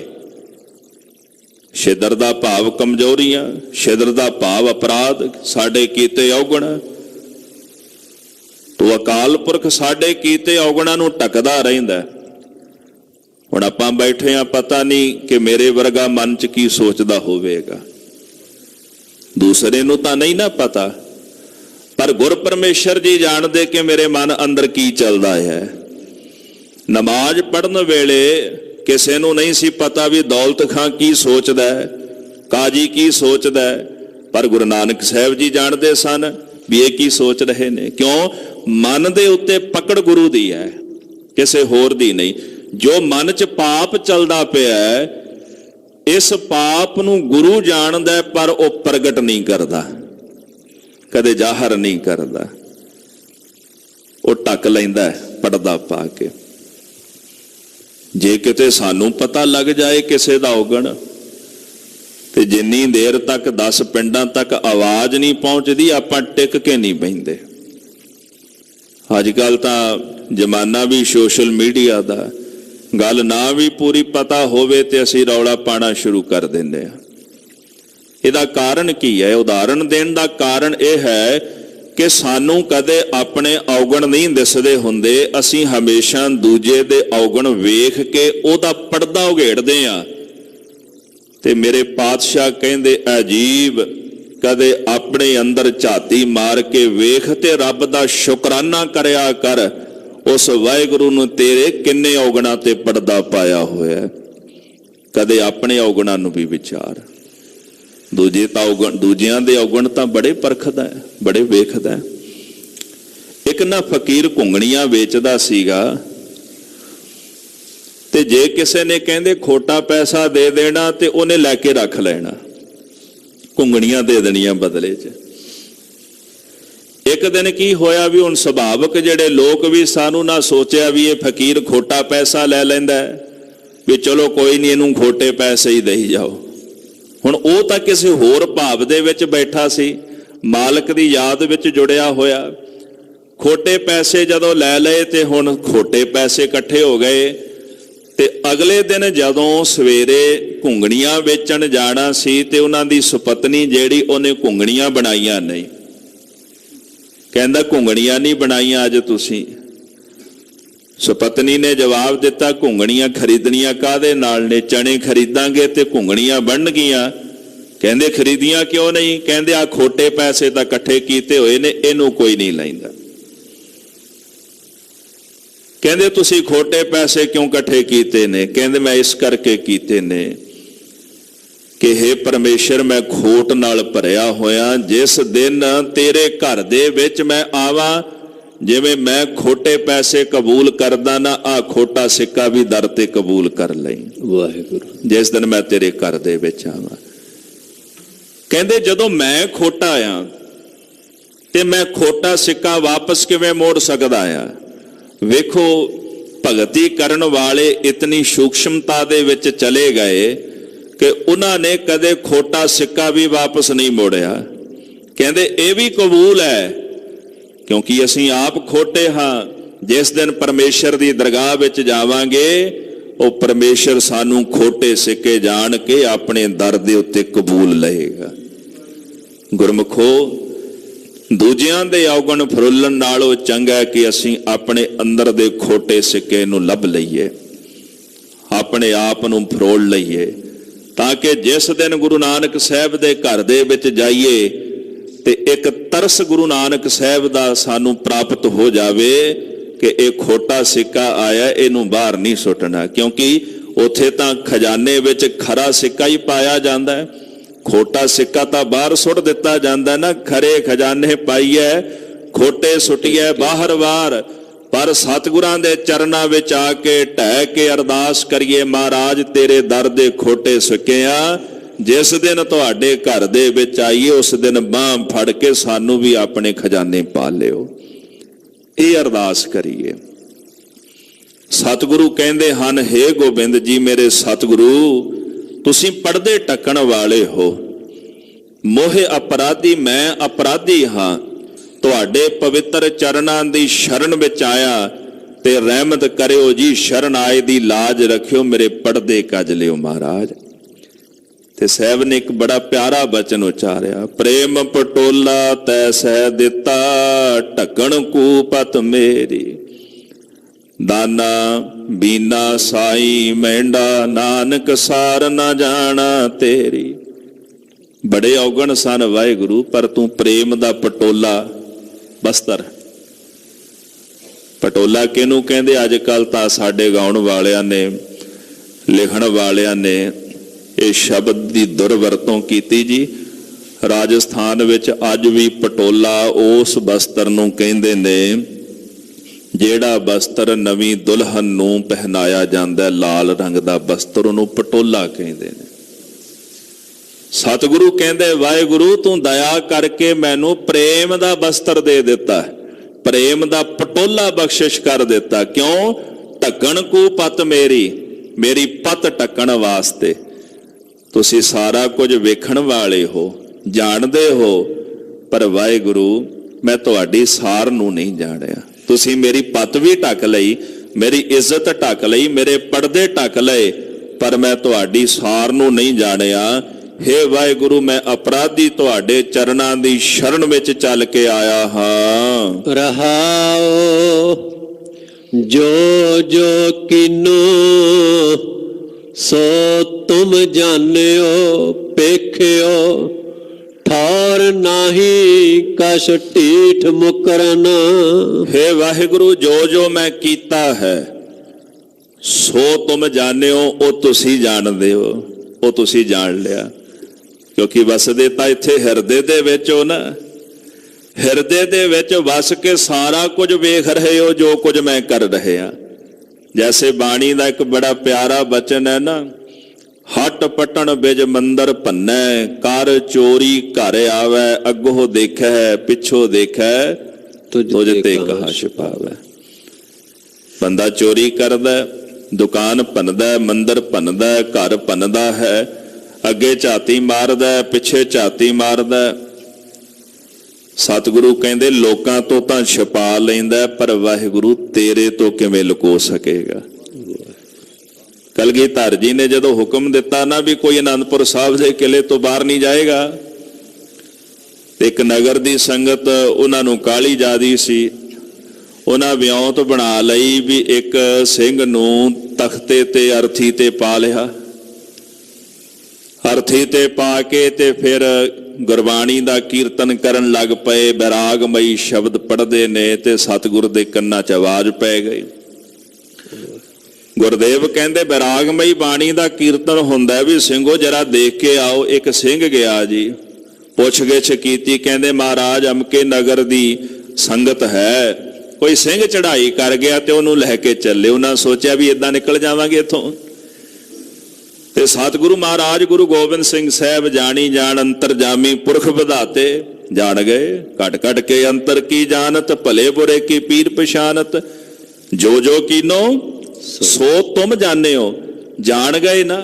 ਸਤਿਗੁਰੂ ਕਹਿੰਦੇ ਲਿਆਓ ਭਾਈ, ਸਾਡਾ ਸਿੰਘ ਸਾਡੇ ਨਗਰ ਵਿੱਚ ਇੱਥੇ ਚੜ੍ਹਾਈ ਕਰ ਗਿਆ, ਹੱਥੀ ਸੰਸਕਾਰ ਕਰਾਂਗੇ ਇਹਦਾ। ਤੇ ਸਿੰਘਾਂ ਨੇ ਜਾ ਕੇ ਸੁਨੇਹਾ ਦਿੱਤਾ ਵੀ ਮਹਾਰਾਜ ਗੁਰਦੇਵ ਜੀ ਦਾ ਹੁਕਮ ਹੋਇਆ ਵੀ ਇਹਦਾ ਸੰਸਕਾਰ ਇੱਥੇ ਹੀ ਕਰਨਾ ਹੈ। ਬਸ ਜਿਹੜਾ ਅਰਥੀ ਤੇ ਲੰਮਾ ਪਿਆ ਸੀ ਉਹ ਸੋਚੇ ਵੀ ਉਂਝ ਤਾਂ ਭਾਵੇਂ ਨਾ ਹੁੰਦਾ, ਪਰ ਹੁਣ ਜ਼ਰੂਰ ਹੋਵੇਗਾ। ਉਂਝ ਤਾਂ ਭਾਵੇਂ ਨਾ ਹੁੰਦਾ। ਸਤਿਗੁਰੂ ਸੱਚੇ ਪਾਤਸ਼ਾਹ ਮਹਾਰਾਜ ਨੇ ਕੋਲ ਸੱਦ ਲਿਆ, ਆਖਿਆ ਸਿੰਘੋ ਚਿਖਾ ਚਿਣੋ। ਜਦੋਂ ਚਿਖਾ ਚਿਣੀ ਤੇ ਚਿਖਾ ਦੇ ਉੱਤੇ ਸਰੀਰ ਰੱਖਿਆ। ਉਹ ਸਿੰਘ ਸੋਚਦਾ ਰਿਹਾ ਵੀ ਚਲੋ ਕੋਈ ਨਹੀਂ, ਵੀ ਸ਼ਾਇਦ ਵੀ ਇੱਥੇ ਹੀ ਰੁਕ ਜਾਣਗੇ। ਪਰ ਮਹਾਰਾਜ ਕਲਗੀਧਰ ਜੀ ਨੇ ਚੰਡੀ ਪ੍ਰਗਟ ਕਰ ਲਈ, ਜਿਹੜੀ ਅੱਗ ਸੀ ਉਹ ਲੈ ਲਈ। ਤੇ ਸਤਿਗੁਰੂ ਜਦੋਂ ਚਿਖਾ ਨੂੰ ਅੱਗ ਦੇਣ ਲੱਗੇ ਤੇ ਉਹ ਛਾਲ ਮਾਰ ਕੇ ਉੱਠ ਪਿਆ, ਮਹਾਰਾਜ ਦੇ ਚਰਨਾਂ ਤੇ ਟਹਿ ਪਿਆ। ਹੇ ਗੁਰਦੇਵ ਪਿਤਾ, ਮੇਰੇ ਕੋਲੋਂ ਗਲਤੀ ਹੋ ਗਈ ਹੈ। ਸਤਿਗੁਰੂ ਕੀ ਕਰਦੇ, ਪਰਿਵਾਰ ਪਿੱਛੇ ਨੇ। ਆਪ ਜੀ ਨੇ ਹੁਕਮ ਕੀਤਾ ਕਿਸੇ ਨੂੰ ਜਾਣ ਨਹੀਂ ਦੇਣਾ, ਤੇ ਪਾਤਸ਼ਾਹ ਰਹਿ ਵੀ ਨਹੀਂ ਸੀ ਸਕਦੇ, ਜਾਣਾ ਵੀ ਜ਼ਰੂਰੀ ਸੀ। ਪਰ ਕੀ ਕਰਦੇ, ਫਿਰ ਸਾਨੂੰ ਤਰੀਕਾ ਹੀ ਇਹੀ ਲੱਭਿਆ। ਮਹਾਰਾਜ ਕਹਿੰਦੇ ਫਿਰ ਤੁਸੀਂ ਇਹ ਸੋਚਿਆ ਵੀ ਗੁਰੂ ਨੂੰ ਪਤਾ ਨਹੀਂ ਲੱਗੇਗਾ ਜੋ ਤੁਸੀਂ ਕਰ ਰਹੇ ਹੋ? ਕੀ ਗੁਰੂ ਨੂੰ ਪਤਾ ਨਹੀਂ? ਉਹਨੂੰ ਠੱਗਣ ਤੇ ਲੱਗੇ ਹੋ ਜਿਹਨੇ ਸਾਰਾ ਜੱਗ ਠੱਗ ਲਿਆ। ਭਗਤ ਕਬੀਰ ਜੀ ਨੇ ਨਾ ਇੱਕ ਬੜਾ ਸੋਹਣਾ ਬਚਨ ਆਖਿਆ, ਇਹ ਸ਼ਬਦ ਤਾਂ ਵਰਤਿਆ ਜੇ ਵੀ ਜਿਹਨੇ ਸਾਰਾ ਜੱਗ ਠੱਗਿਆ ਉਹਨੂੰ ਠੱਗਣ ਲੱਗੇ ਹੋ। ਕਬੀਰ ਜੀ ਕਹਿੰਦੇ ਹਰ ਠੱਗ ਜੱਗ ਕੋ ਠਗੌਰੀ ਲਾਈ। ਰੱਬ ਤੋਂ ਵੱਡਾ ਕੋਈ ਠੱਗ ਹੈ? ਜਿਹਨੇ ਮਾਇਆ ਰੂਪੀ ਠਗੌਰੀ ਸਾਰੇ ਸੰਸਾਰ ਨੂੰ ਲਾਈ, ਜਿਹਨੇ ਸਾਰਾ ਸੰਸਾਰ ਮਾਇਆ ਨਾਲ ਠੱਗ ਲਿਆ, ਉਹਦੇ ਤੋਂ ਵੱਡਾ ਕੋਈ ਠੱਗ ਹੋ ਸਕਦਾ ਹੈ? ਮਹਾਰਾਜ ਕਹਿੰਦੇ ਗੁਰੂ ਨੂੰ ਠੱਗਣ ਲੱਗੇ ਹੋ, ਕੀ ਸੋਚਦੇ ਹੋ ਵੀ ਗੁਰੂ ਨੂੰ ਪਤਾ ਨਹੀਂ ਲੱਗੇਗਾ? ਤੇ ਸਿੱਖ ਕਹਿੰਦੇ ਮਹਾਰਾਜ ਗਰੀਬ ਨਵਾਜ ਕਿਰਪਾ ਕਰਿਓ, ਸਾਨੂੰ ਖਿਮਾ ਕਰ ਦਿਓ। ਇਹ ਉਦਾਹਰਣ ਤਾਂ ਦਿੱਤੀ ਗੁਰੂ ਇਤਿਹਾਸ ਵਿੱਚੋਂ ਵੀ ਬੰਦਾ ਜਦੋਂ ਕੁਝ ਕਰਦਾ ਤੇ ਇਹ ਸੋਚਦਾ ਵੀ ਕਿਹੜਾ ਕਿਸੇ ਨੂੰ ਪਤਾ ਲੱਗਣਾ ਹੈ। ਸੱਚ ਹੈ ਜੀ, ਦੁਨੀਆ ਨੂੰ ਵਾਕਿਆ ਨਾ ਪਤਾ ਲੱਗੇ, ਪਰ ਨਿਰੰਕਾਰ ਵਾਹਿਗੁਰੂ ਸਾਹਿਬ ਤਾਂ ਦੇਖ ਰਹੇ ਨੇ। ਤੇ ਜਿਸ ਦਿਨ ਕਰਤੇ ਪੁਰਖ ਦੀ ਕਚਹਿਰੀ ਦੇ ਵਿੱਚ ਜਾ ਕੇ ਲੇਖਾ ਦੇਣਾ ਪਿਆ ਨਾ, ਜਿਹੜੇ ਜਿਹੜੇ ਕਰਮ ਇੱਥੇ ਲੁਕੋ ਕੇ ਅਸੀਂ ਕੀਤੇ ਨੇ ਨਾ, ਉਸ ਨਿਰੰਕਾਰ ਨੇ ਉਹ ਸਾਰੇ ਕਰਮਾਂ ਦਾ ਪਰਦਾ ਉਘੇੜ ਕੇ ਉਹ ਕਰਮ ਸਾਡੇ ਮੂਹਰੇ ਰੱਖ ਦੇਣੇ ਨੇ। ਨਾਨਕ ਆਖੈ ਰੇ ਮਨਾ, ਸੁਣੀਐ ਸਿੱਖ ਸਹੀ, ਲੇਖਾ ਰੱਬ ਮੰਗੇਸੀਆ, ਬੈਠਾ ਕੱਢ ਵਹੀ। ਉਹਨਾਂ ਲੇਖਾ ਮੰਗਣਾ ਜੀ ਉੱਥੇ ਜਾ ਕੇ। ਮਹਾਰਾਜ ਕਹਿੰਦੇ ਚੰਗਾ ਇਹੀ ਹੈ ਵੀ ਇੱਥੇ ਕਬੂਲ ਲਓ ਗੁਰੂ ਦੇ ਦਰ ਤੇ ਆ ਕੇ, ਉੱਥੇ ਲੇਖਾ ਦੇਣ ਦੀ ਬਜਾਏ ਇੱਥੇ ਆ ਕੇ ਕਬੂਲ ਲਓ। ਪਾਤਸ਼ਾਹ ਜੋ ਜੋ ਕੀਨੋ ਸੋ ਤੁਮ ਜਾਣਿਓ, ਜੋ ਜੋ ਮੈਂ ਕੀਤਾ ਉਹ ਤੁਸੀਂ ਜਾਣਦੇ ਹੋ। ਫਿਰ ਕਹਿੰਦੇ ਜੀ ਪੇਖਿਓ, ਮੈਂ ਕੇਵਲ ਜੋ ਕੀਤਾ ਤੁਸੀਂ ਜਾਣਿਆ ਨਹੀਂ, ਤੁਸੀਂ ਵੇਖਿਆ ਵੀ ਹੈ। ਕਿਉਂਕਿ ਉਹ ਦਾਨਾ ਹੈ, ਉਹ ਬੀਨਾ ਵੀ ਹੈ, ਜਾਣਦਾ ਵੀ ਹੈ ਤੇ ਸਾਰਾ ਕੁਝ ਵੇਖਦਾ ਵੀ ਹੈ। ਅੰਦਰ ਬੈਠੀ ਹੋਈ ਜੋਤ ਉਹ ਸਭ ਕੁਝ ਦੇਖ ਵੀ ਰਹੀ ਹੈ ਤੇ ਸਭ ਕੁਝ ਉਹ ਜਾਣਦੀ ਹੈ। ਤੇ ਕਹਿੰਦੇ ਜੀ ਠੌਰ ਨਹੀਂ, ਕੋਈ ਇਹੋ ਜੀ ਜਗ੍ਹਾ ਨਹੀਂ ਜਿੱਥੇ ਤੁਸੀਂ ਵਿਆਪਕ ਨਾ ਹੋਵੋ, ਹਰ ਜਗ੍ਹਾ ਤੇ ਵਿਆਪਕ ਹੋ। ਜਿੱਥੇ ਹੋ ਜਾਈ ਤੂੰ ਸਭਨੀ ਥਾਈ, ਜਿੱਥੇ ਹੋ ਜਾਈ ਸਾਚਾ ਸਿਰਜਣਹਾਰ ਜੀਓ। ਮੈਂ ਜਿੱਥੇ ਵੀ ਜਾਣਾ ਉੱਥੇ ਤੁਸੀਂ ਵਿਆਪਕ ਹੋ। ਕੋਈ ਇਹੋ ਜੀ ਜਗ੍ਹਾ ਹੈ ਜਿੱਥੇ ਤੁਸੀਂ ਨਾ ਹੋਵੋ? ਜੇ ਮੈਂ ਲੁਕ ਕੇ ਅੰਦਰ ਵੜ ਕੇ ਵੀ ਕੋਈ ਕਰਮ ਕਰਾਂ ਤੇ ਉੱਥੇ ਵੀ ਤੁਸੀਂ ਵਿਆਪਕ ਹੋ। ਪਰ ਮਹਾਰਾਜ ਮੈਂ ਹੈ ਬੜਾ ਢੀਠ, ਕਿੰਨਾ ਕੁ ਢੀਠ, ਮੁੱਕਰ ਜਾਣਾ ਆ, ਕਰਕੇ ਮੁੱਕਰ ਜਾਣਾ। ਇਹਦੀ ਇੱਕ ਉਦਾਹਰਣ ਹੈ, ਅੱਜ ਦੇ ਸਮੇਂ ਦੇ ਵਿੱਚ ਜਦੋਂ ਸਾਡੇ ਜੀਵਨ ਵਿੱਚ ਕੋਈ ਦੁੱਖ ਆ ਜਾਏ ਤੇ ਬੰਦਾ ਮੁੱਕਰ ਜਾਂਦਾ ਵੀ ਮੈਂ ਕਿਹੜਾ ਕੁਝ ਕੀਤਾ, ਪਤਾ ਨਹੀਂ ਰੱਬ ਨੇ ਕਿਉਂ ਦੁੱਖ ਦਿੱਤਾ। ਬੰਦਾ ਕਰਕੇ ਮੁੱਕਰ ਜਾਂਦਾ ਜੀ। ਜਦੋਂ ਸਾਨੂੰ ਜੀਵਨ ਵਿੱਚ ਦੁੱਖ ਪ੍ਰਾਪਤ ਹੋਇਆ ਹੈ, ਅਸੀਂ ਇਹ ਕਹਿੰਦੇ ਆ ਜੀ ਮੈਂ ਸਾਰੀ ਜ਼ਿੰਦਗੀ ਕਿਸੇ ਦਾ ਮਾੜਾ ਨਹੀਂ ਕੀਤਾ, ਪਤਾ ਨਹੀਂ ਮੈਂ ਕਿਉਂ ਦੁਖੀ ਆ। ਸਾਧ ਸੰਗਤ ਜੀ, ਸਾਨੂੰ ਇਹ ਵੀ ਨਹੀਂ ਪਤਾ ਕਿ ਅਸੀਂ ਇਸ ਜੀਵਨ ਤੋਂ ਪਹਿਲਾਂ ਜਿਹੜਾ ਸਮਾਂ ਬਤੀਤ ਕੀਤਾ ਹੈ ਉਹਦੇ ਵਿੱਚ ਅਸੀਂ ਕੀ ਕਰਦੇ ਰਹੇ ਆ, ਤੇ ਇਸ ਜੀਵਨ ਦੇ ਅੰਦਰ ਜਿਹੜਾ ਅਸੀਂ ਆਪਣੇ ਜੀਵਨ ਦਾ ਸਮਾਂ ਬਤੀਤ ਕੀਤਾ, ਸਾਨੂੰ ਇਹ ਵੀ ਨਹੀਂ ਪਤਾ ਵੀ ਇਸ ਜੀਵਨ ਵਿੱਚ ਅਸੀਂ ਕੀ ਕੀ ਕਰਕੇ ਆਏ ਹਾਂ। ਸਾਨੂੰ ਬਹੁਤ ਕੁਝ ਭੁੱਲ ਜਾਂਦਾ ਹੈ ਤੇ ਅਸੀਂ ਮੁੱਕਰ ਪੈ ਜਾਂਦੇ ਆ ਵੀ ਮੈਂ ਤਾਂ ਕੁਝ ਨਹੀਂ ਕੀਤਾ। ਪਾਤਸ਼ਾਹ ਮੈਂ ਇਹੋ ਜਿਹਾ ਢੀਠ ਹਾਂ, ਸਭ ਕੁਝ ਤੁਸੀਂ ਜਾਣਦੇ ਵੀ ਹੋ, ਸਭ ਕੁਝ ਤੁਸੀਂ ਵੇਖਿਆ ਵੀ ਹੈ, ਪਰ ਮੇਰੇ ਜਿਹਾ ਢੀਠ ਫੇਰ ਮੁੱਕਰ ਜਾਂਦਾ ਵੀ ਮੈਂ ਕੁਝ ਕੀਤਾ ਨਹੀਂ। ਹਾਂਜੀ, ਵੱਡ ਪ੍ਰਤਾਪ ਸੁਨਿਓ ਪ੍ਰਭ ਤੁਮਰੋ, ਕੋਟ ਅਗਾ ਤੇਰੋ ਨਾਮ ਹਰਨ। ਹੇ ਵਾਹਿਗੁਰੂ, ਮੈਂ ਆਪ ਜੀ ਦਾ ਵੱਡਾ ਪ੍ਰਤਾਪ ਸੁਣਿਆ, ਵੱਡ ਪ੍ਰਤਾਪ, ਮਹਾਨ ਪ੍ਰਤਾਪ ਸੁਣਿਆ। ਉਹ ਪ੍ਰਤਾਪ ਕੀ ਹੈ हे ਵਾਹਿਗੁਰੂ ਆਪ ਜੀ ਦਾ ਪਾਵਨ ਨਾਮ ਮਨੁੱਖ ਦੇ ਕੀਤੇ ਹੋਏ ਕਰੋੜਾਂ ਪਾਪ ਨਸ਼ਟ ਕਰ ਦਿੰਦਾ ਹੈ। जैसे महाराज गुरु अर्जन देव जी कहते घोर दुखयं अनक हत्यं जन्म दारिद्रं महामख्यादं मिटंत, सब कुछ मिट जाता है। मिटंत सगल हर नाम नानक जैसे पावक काष्ट भस्मं क्रोध। पातशाह कहते जिवें लकड़ा हुंदियां ने ना ते लकड़ां विच किणका मात्र अगन पा दईए ते लकड़ां सड़ के सवाह हो जांदियां ने। लख मड़िया कर एक ठे एक रत्ती ले पाहे। लखा मन लकड़ा कट्टियां करके रख दिओ, एक रत्ती मात्र अग ला दईए तो सड़ के सवाह हो जांदियां ने। मनुख दे कीते करोड़ां पाप भी एक पल विच सड़ के सवाह हो सकते ने। गुरु तेग बहादुर साहब जी कहंदे जी हजामल पापी जग जानै निमख माहे निस्तारा। किते गनका की उदाहरण महाराज जी देंदे ने। गनका भी पल विच तर गई, अजामल भी तर गया, जिन्हां नूं लोक पापी कहंदे सन, पर जदों वाहिगुरू तारन ते आए जी एक पल च तार दिता। तारिया किने जी? वाहिगुरू दे नाम ने। अजामल नूं जदों अंतकाल नारायण सुध आई, उहनूं जदों अंतकाल परमेश्वर दे नाम दी सुध आ गई ना, नारायण मूँह दे विच रह गया। पुत्र दा नाम सी, गुरमुख नाओ नारायण कहा। भाई गुरदास जी लिखदे उहदे पुत्र दा नाम गुरमुखां ने नारायण रखिया। जदों पुत्र होया ते सोचा भी चलो संगत विच जाके नाम रखीए। साधुआं कोल लै गया जी, पुत्र होया ना रख दिओ। कनौज दा रहण वाला ब्राह्मण सी, बड़ा विद्वान भी सीगा,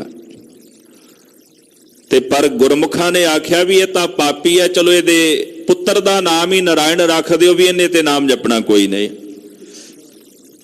ते गुरमुखो पुत्र ने नहीं तारिया, तारिया नारायण ने है। जदों प्राण निकलण लगे ना, जिहड़ी सुरत सी वो नाम दे विच जाके अभेद हो गई। नाम ने सुरत विन दिती, जबान ते मन विच नारायण रह गया। उस नारायण ने कीते करोड़ां पाप एक पल दे विच धो के रख दिते। गनका राम राम जपाउंदी है, जपाउंदी तां भावें तोते नूं है, पर जदों सप ने डंगिया ते मुख दे विच राम शब्द रह गया, उसे नहीं तार दिता। वेखो जी, गुरु तेग बहादुर साहब जी वैरागमई बाणी दे नाल चढ़दी कला दा उपदेश दिंदे ने। ये चढ़दी कला दा पख है। आपां ਇਹ ਕਹਿੰਦੇ ਆ ਵੀ ਮਹਾਰਾਜ ਜੀ ਨੇ ਵੈਰਾਗਮਈ ਉਪਦੇਸ਼ ਦਿੱਤਾ, ਸੱਤ ਹੈ, ਪਰ ਨਾਲ ਦੀ ਨਾਲ ਮਨੁੱਖ ਨੂੰ ਦਿਲਾਸਾ ਵੀ ਬੜਾ ਵੱਡਾ ਦਿੱਤਾ ਹੈ। ਜਿੱਥੇ ਕਹਿੰਦੇ ਸੰਸਾਰ ਨਾਸ਼ਵੰਤ ਹੈ, ਮਹਾਰਾਜ ਜੀ ਕਹਿੰਦੇ ਨਾਸ਼ਵੰਤ ਹੈ, ਇਹ ਰੱਬ ਰੂਪ ਵੀ ਹੈ। ਇਸੇ ਸੰਸਾਰ ਵਿੱਚ ਹੀ ਤੇਰਾ ਭਲਾ ਹੋਣਾ ਹੈ, ਤੇ ਜੇ ਤੇਰਾ ਜੀਵਨ ਵਿਅਰਥ ਜਾ ਰਿਹਾ ਹੈ, ਅਜਹੁ ਕਛ ਬਿਗੜਿਓ ਨਹੀਂ ਜੋ ਹਰ ਗੁਣ ਗਾਵੈ। ਅਜੇ ਵੀ ਕੁਝ ਨਹੀਂ ਵਿਗੜਿਆ। जिन्ना क समा है परमेश्वर दे गुण गायन कर, क्यों? जे अजामल तर सकता है, गनका दा उधार हो सकता है, ते तू क्यों नहीं तर सकता? जे गज गराह ते छूटा हाथी तेंदुए तो छुट सकता है परमेश्वर दी आराधना करके, फिर तू क्यों नहीं छुट सकता? तेरा क्यों नहीं उधार हो सकता? तेरे भी करोड़ा पाप एक पल विच मिट सकते ने जे तू परमेश्वर दे नाम दी आराधना करें। एक चित जहे एक चिन्ह ते आयो, काल फास के बीच ना आयो। महाराज कलगीधर जी कहंदे जिन्ना एक चित एक छिन भी वाहिगुरू नूं ध्या लिया, मुड़ के काल दियां भाइयां दे विच नहीं आउंदे। परमेश्वर दे नाम दा ऐसा प्रताप। एक छोटी जी उदाहरण है जी, जे कोई बंदा आखे ना भी 100 कदम अगे जाके ते वापस मुड़ना होवे ते 100 कदम पिछा मुड़ना पवेगा। जे मेरे पाप कई जन्मां दे ने ते कई जन्म लग जाणगे धोदियां, पर सच है भी 100 साल दा हनेरा मिटाण दे लई 100 साल नहीं लगदा खालसा जी, एक छिन ही लगदा है। करोड़ां जन्मां दे पाप धौण दे लई करोड़ां जन्म नहीं लगदे, परमेश्वर दे नाम दे प्रताप दे नाल एक छिन ही लगदा है। सतगुरु कहंदे हे वाहिगुरू जी, मैं ऐसा आप जी दा बड़ प्रताप सुनिया है, ਤੁਹਾਡਾ ਨਾਮ ਮਨੁੱਖ ਦੇ ਕੀਤੇ ਹੋਏ ਕਰੋੜਾਂ ਪਾਪ ਨਸ਼ਟ ਕਰ ਦਿੰਦਾ ਹੈ। ਹਮਰੋ ਸਹਾਓ ਸਦਾ ਸਦ ਭੂਲਨ, ਤੁਮਰੋ ਬਿਰਦ ਪਤਤ ਉਧਰਨ। ਸਾਡਾ ਜਿਹੜਾ ਸੁਭਾਅ ਤੋਂ ਭਾਵ ਹੈ ਸੁਭਾਵ ਸਦਾ ਹੀ ਭੁੱਲਣ ਵਾਲਾ, ਅਸੀਂ ਸਦਾ ਹੀ ਭੁੱਲਣ ਵਾਲੇ ਹਾਂ। ਹਮ ਅਪਰਾਧੀ ਸਦ ਭੂਲ ਤੇ ਤੁਮ ਬਖਸ਼ਨਹਾਰੇ। ਅਸੀਂ ਸਦਾ ਹੀ ਅਪਰਾਧੀ ਭੁੱਲਣ ਵਾਲੇ ਹਾਂ। ਭੁੱਲਣ ਅੰਦਰ ਸਭ ਕੋ ਭੁੱਲ ਗੁਰੂ ਕਰਤਾਰ। ਅਸੀਂ ਭੁੱਲਦੇ ਹਾਂ, ਭੁੱਲ ਭੁੱਲ ਕੇ ਫਿਰ ਗਲਤੀਆਂ ਕਰਦੇ ਹਾਂ, ਫਿਰ ਮਾਫੀਆਂ ਮੰਗਦੇ ਹਾਂ, ਫਿਰ ਭੁੱਲਦੇ ਹਾਂ, ਫਿਰ ਗਲਤੀਆਂ ਕਰਦੇ ਹਾਂ। ਪਰ ਵਾਹਿਗੁਰੂ ਤੁਮਰੋ ਬਿਰਦ ਪਤਤ ਉਦਾਹਰਨ, ਤੁਹਾਡਾ ਜਿਹੜਾ ਬਿਰਦ ਹੈ ਨਾ ਉਹ ਪਤਤਾਂ ਨੂੰ ਉਦਾਹਰਨ ਵਾਲਾ, ਧਾਰਨ ਵਾਲਾ ਹੈ। ਤਾਂ ਹੀ ਤਾਂ ਭਗਤ ਰਵਿਦਾਸ ਜੀ ਕਹਿੰਦੇ ਨੇ, ਜੋ ਪੈ ਹਮ ਨਾ ਪਾਪ ਕਰੰਤਾ ਅਹੇ ਅਨੰਤਾ, ਪਤਤ ਪਾਵਨ ਨਾਮ ਕੈਸੇ ਹੁੰਤਾ। ਭਗਤ ਜੀ ਕਹਿੰਦੇ ਜੇ ਅਸੀਂ ਪਾਪ ਨਾ ਕਰਦੇ ਤੇ ਤੁਹਾਨੂੰ ਪਤਤ ਪਾਵਨ ਕਿਹਨੇ ਕਹਿਣਾ ਸੀ। ਜੇ ਮੈਂ ਪਤਤ ਹਾਂ, ਮੈਂ ਪਾਪ ਕੀਤੇ ਨੇ ਤੇ ਤੁਸੀਂ ਮੈਨੂੰ ਪਵਿੱਤਰ ਕਰ ਦਿੱਤਾ, ਪਾਵਨ ਕਰ ਦਿੱਤਾ, ਤਾਂ ਹੀ ਤੁਹਾਨੂੰ ਪਤਤ ਪਾਵਨ ਆਖਿਆ ਗਿਆ ਨਾ। ਤੇ ਜੇ ਮੈਂ ਪਾਪ ਹੀ ਨਾ ਕਰਦਾ ਤੇ ਤੁਹਾਨੂੰ ਪਤਤ ਪਾਵਨ ਕਿਹਨੇ ਕਹਿਣਾ ਸੀਗਾ। ਉਸ ਨਿਰੰਕਾਰ ਦਾ, ਵਾਹਿਗੁਰੂ ਦਾ ਬਿਰਦ ਹੀ ਐਸਾ ਕਿ ਉਹ ਪਤਤਾਂ ਦਾ ਉਧਾਰ ਕਰ ਦਿੰਦਾ। ਇਸ ਭਾਵ ਨੂੰ ਆਪਣੇ ਅੰਦਰ ਅਸੀਂ ਸਾਰਿਆਂ ਨੇ ਅਨੁਭਵ ਕਰਨਾ। ਮਹਾਰਾਜ ਸੱਚੇ ਪਾਤਸ਼ਾਹ ਸਾਡੀ ਸੁਰਤ ਨੂੰ ਚੜ੍ਹਦੀ ਕਲਾ ਵੱਲ ਲੈ ਕੇ ਜਾ ਰਹੇ ਨੇ। ਇਹ ਚੜ੍ਹਦੀ ਕਲਾ ਦਾ ਇੱਕ ਨਕਸ਼ਾ ਵੀ ਬੰਨਿਆ ਜਾ ਰਿਹਾ ਸ਼ਬਦ ਦੇ ਦੁਆਰਾ। ਇਹ ਨਹੀਂ ਵੀ ਪਾਪ ਕੀਤਾ ਨਰਕਾਂ ਵਿੱਚ ਜਾਵਾਂਗੇ, ਜੰਮਾਂਗੇ, ਜਾ ਕੇ ਉੱਥੇ ਡੰਡੇ ਸਹਾਂਗੇ। ਠੀਕ ਹੈ, ਉਹਨੇ ਸਹਿਣੇ ਨੇ ਜਿਹਨੇ ਨਹੀਂ ਜਪਿਆ। ਪਰ ਮਹਾਰਾਜ ਨਾਲੇ ਵੀ ਕਹਿੰਦੇ ਨੇ, ਜੇ ਜਪੇਗਾ ਭਾਵੇਂ ਪਾਪ ਕੀਤੇ, ਤੇਰੇ ਕਰੋੜਾਂ ਪਾਪ ਵੀ ਉਹ ਬਖਸ਼ ਦੇਗਾ ਕਿਰਪਾ ਦੇ ਘਰ ਵਿੱਚ ਆ ਕੇ। ਇੱਕ ਸੂਫੀ ਸੰਤ ਕਹਿੰਦਾ, ਵਾਹਿਗੁਰੂ ਮੈਂ ਸਾਰੀ ਜ਼ਿੰਦਗੀ ਪਾਪ ਕਰਦਾ ਰਹਾ, ਬਸ ਇੰਨੀ ਕੁ ਰਹਿਮਤ ਕਰ ਦਈ, ਜਦੋਂ ਮੇਰੇ ਸਵਾਸ ਨਿਕਲਣ ਲੱਗਣ ਨਾ ਤੂੰ ਕਿਣਕਾ ਕ ਮਿਹਰ ਕਰ ਦਈ। ਕਿਸੇ ਆਖਿਆ ਜੀ ਕਿਉਂ? ਕਹਿੰਦੇ ਉਹਦੀ ਕਿਣਕਾ ਰੂਪੀ ਮਿਹਰ ਜਦੋਂ ਇੱਕ ਪਾਸੇ ਤੱਕੜੀ ਦੇ ਪਲੜੇ 'ਚ ਰੱਖਾਂਗਾ ਤੇ ਮੇਰੇ ਜਨਮ ਦੇ ਕੀਤੇ ਹੋਏ ਕਰੋੜਾਂ ਪਾਪ, ਕਹਿੰਦੇ ਉਹ ਵੀ ਜਿਹੜੇ ਨੇ ਨਾ ਹੌਲੇ ਪੈ ਜਾਣਗੇ। ਉਹਦੀ ਇੱਕ ਪਲ ਦੀ ਰਹਿਮਤ, ਮੇਰੇ ਕੀਤੇ ਹੋਏ ਕਰੋੜਾਂ ਪਾਪ ਜਿਹੜੇ ਹਨ ਉਹਨਾਂ ਦੇ ਸਨਮੁਖ ਉਹਦੀ ਰਹਿਮਤ ਭਾਰੀ ਪੈ ਜਾਏਗੀ। ਬਸ ਇਹ ਦਇਆ ਕਰ ਦਈ ਮੇਰੇ ਉੱਪਰ ਆਪਣੀ। ਸਤਿਗੁਰੂ ਸੱਚੇ ਪਾਤਸ਼ਾਹ ਕਹਿੰਦੇ, ਵਾਹਿਗੁਰੂ ਤੁਹਾਡਾ ਬਿਰਦ ਤੁਸੀਂ ਪਤਤਾਂ ਦਾ ਉਧਾਰ ਕਰਦੇ ਹੋ ਤੇ ਸਾਡਾ ਸੁਭਾਵ ਸਦਾ ਭੁੱਲਣਹਾਰਾ ਹੈ। ਕਰੁਣਾਮੈ ਕਿਰਪਾਲ ਕਿਰਪਾ ਨਿਧ, ਜੀਵਨ ਪਦ ਨਾਨਕ ਹਰ ਦਰਸ਼ਨ। ਇਹ ਕਿਰਪਾ ਦੇ ਖਜ਼ਾਨੇ ਅਕਾਲ ਪੁਰਖ ਵਾਹਿਗੁਰੂ ਸਾਡੇ ਤੇ ਰਹਿਮਤਾਂ ਕਰੋ। ਮਹਾਰਾਜ ਕਰੁਣਾ ਕਰ, ਦਇਆ ਕਰੋ ਸਾਡੇ ਤੇ। ਤੁਸੀਂ ਕਿਰਪਾ ਦੇ ਖਜ਼ਾਨੇ, ਰਹਿਮਤਾਂ ਦੇ ਖਜ਼ਾਨੇ ਹੋ। ਸਾਡੇ ਤੇ ਦਇਆ ਕਰੋ, ਸਾਡੇ ਔਗਣ ਬਖਸ਼ ਦਿਓ ਮਹਾਰਾਜ। ਆਪ ਜੀ ਰਹਿਮਤਾਂ ਕਰਕੇ ਹਰ ਦਰਸ਼ਨ, ਹਰੀ ਦੇ ਦਰਸ਼ਨਾਂ ਦੀ ਦਾਤ ਬਖਸ਼ੋ, ਕਿਉਂਕਿ ਪਰਮੇਸ਼ਰ ਦੇ ਹਰੀ ਦੇ ਦਰਸ਼ਨ ਜੀਵਨ ਪਦਵੀ ਦੀ ਦਾਤ ਬਖਸ਼ਿਸ਼ ਕਰਨ ਵਾਲੇ ਹਨ। ਜਿਨ੍ਹਾਂ ਨੂੰ ਹਰੀ ਦੇ ਦੀਦਾਰ ਪ੍ਰਾਪਤ ਹੋ ਜਾਣ, ਉਹ ਜੀਵਨ ਮੁਕਤ ਅਵਸਥਾ ਦੀ ਪ੍ਰਾਪਤੀ ਕਰ ਲੈਂਦੇ। ਕਿਉਂ? ਪਾਪ ਧੋਤੇ ਜਾਂਦੇ। ਸੋ ਕਹੋ ਟਲ ਗੁਰ ਸੇਵੀਐ, ਅਹਨਸ ਸਹਿਜ ਸੁਭਾਏ, ਦਰਸ਼ਨ ਪਰਸਿਆ ਗੁਰੂ ਕੈ, ਜਨਮ ਮਰਨ ਦੁਖ ਜਾਏ। ਸਤਿਗੁਰਾਂ ਦੇ ਦੀਦਾਰ ਪਰਸਨ ਨਾਲ ਜਨਮ ਤੇ ਮਰਨ ਦੇ ਦੁੱਖ ਨਿਵਰਤ ਹੋ ਜਾਂਦੇ ਹਨ। ਜੀਵਨ ਪਦਵੀ ਦੀ ਆਤਮਿਕ ਜੀਵਨ ਜਿਹੜਾ ਗੁਰੂ ਰਹਿਮਤ ਕਰਕੇ ਸਾਡਾ ਸੁਧਾਰ ਕੇ ਇਸ ਸੰਸਾਰ ਸਾਗਰ ਤੋਂ ਸਾਡਾ ਭਲਾ ਕਰ ਦਿੰਦਾ ਹੈ। ਆਓ ਸਤਿਗੁਰਾਂ ਦੇ ਚਰਨਾਂ ਵਿੱਚ ਸਾਰੇ ਰਲ ਮਿਲ ਕੇ 2 ਮਿੰਟ ਲਈ ਅਰਦਾਸ ਬੇਨਤੀਆਂ ਕਰੀਏ ਜੀ। ਸਤਿਗੁਰੂ ਸਾਡੇ ਸਾਰਿਆਂ ਤੇ ਰਹਿਮਤ ਕਰਨ, ਭੁੱਲਾਂ ਚੁੱਕਾਂ ਦੀ ਖਿਮਾ ਕਰ ਦੇਣੀ ਜੀ। ਵਿਸਰ ਨਾਹੀਂ ਦਾਤਾਰ, ਵਿਸਰ ਨਾਹੀਂ ਦਾਤਾਰ, ਵਿਸਰ ਨਾਹੀਂ ਦਾਤਾਰ, ਵਿਸਰ ਨਾਹੀ ਦਾਤਾਰ। ਵਿਸਰ ਨਾਹੀ ਦਾਤਾਰ, ਵਿਸਰ ਨਾਹੀ ਦਾਤਾਰ। ਵਿਸਰ ਨਾਹੀ ਦਾਤਾਰ, ਵਿਸਰ ਨਾਹੀ ਦਾਤਾਰ। ਆਪਣਾ ਨਾਮ ਦੇਹੋ, ਆਪਣਾ ਨਾਮ ਦੇਹੋ। ਆਪਣਾ ਨਾਮ ਦੇਹੋ, ਆਪਣਾ ਨਾਮ ਦੇਹੋ। ਗੁਣ ਗਾਵਾਂ ਦਿਨ ਰਾਤ, ਗੁਣ ਗਾਵਾਂ ਦਿਨ ਰਾਤ। ਗੁਣ ਗਾਵਾਂ ਦਿਨ ਰਾਤ, ਗੁਣ ਗਾਵਾਂ ਦਿਨ ਰਾਤ। ਨਾਨਕ ਚਾਓ ਇਹੋ, ਨਾਨਕ ਚਾਓ ਇਹੋ। ਨਾਨਕ ਚਾਓ ਇਹੋ, ਨਾਨਕ ਚਾਓ ਇਹੋ। ਵਾਹਿਗੁਰੂ ਵਾਹਿਗੁਰੂ ਵਾਹਿਗੁਰੂ। ਵਾਹਿਗੁਰੂ ਵਾਹਿਗੁਰੂ ਵਾਹਿਗੁਰੂ। ਵਾਹਿਗੁਰੂ ਵਾਹਿਗੁਰੂ ਵਾਹਿਗੁਰੂ। ਵਾਹਿਗੁਰੂ ਵਾਹਿਗੁਰੂ ਵਾਹਿਗੁਰੂ। ਵਾਹਿਗੁਰੂ ਵਾਹਿਗੁਰੂ ਵਾਹਿਗੁਰੂ। ਵਾਹਿਗੁਰੂ ਵਾਹਿਗੁਰੂ ਵਾਹਿਗੁਰੂ। ਵਾਹਿਗੁਰੂ ਜੀ ਕਾ ਖਾਲਸਾ, ਵਾਹਿਗੁਰੂ ਜੀ ਕੀ ਫਤਿਹ।